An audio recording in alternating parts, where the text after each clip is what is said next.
وراهم غيما يا محينك. الفون فوتوا على المغرب باش نيفيتيو المشاكل يا جماعه. راه عندنا مشكل في الجو ولازمنا نفوتوا على المغرب عاد نوصلوا لفرنسا. المغرب لا، المغرب لا. نموت وما نفوتش فوق المغرب. وبعدما أمضى عبد العزيز بوتفليقة سمانة من العلاج في فرنسا، عاد ليقضي فترة نهاقته في قصر المرداية. سعادة الرئيس، سعادة الرئيس، واش بيك واش بيك؟ قفزتني، راه خيرك واصل حتى المغرب. يا قلت لكم بلعوا الحدود، والحدود راهي مبلعة سعادة الرئيس، بصح فمك هو اللي راه محلول. يا روح اعطيني اتساع وما تعاودش تجبد لي داك السمية على فمك.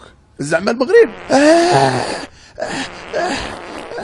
كتخلعني كتزعزعني، حشومة عليك.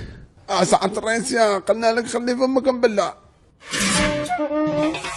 على بالكم باللي على بالكم باللي الجزائر عندها أكبر احتياطي تاع الغاز في العالم. على بالنا سعادة الرئيس. إيوا خاصنا نفكروا في الشعب تاعنا ولازمنا نفرقوا عليه الغاز باش الشعب يصوت علينا. الشعب كله عنده الغاز يا سعادة الرئيس، وفين عندهم هذا الغاز؟ كاين اللي طالع له المخه وكاين اللي نازل له المصارنه. أنا كون سعفتني يا سعادة الرئيس نديروا مشروع ونستثمروا في الغاز، نفوتوا الغاز من شرق الأرض إلى مغربها. مغربها مغربها لا، مغربها لا، مغربها لا. واش بغيتوا تقتلوني؟ نفوتوا الغاز من شرق الأرض إلى جزائرها وبركة.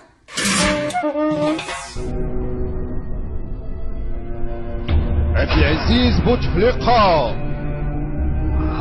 رئيس الجمهورية الجزائرية الديمقراطية الشعبية،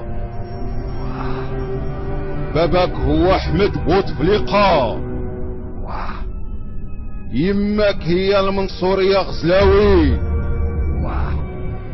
خلقتي في وجدة المغرب.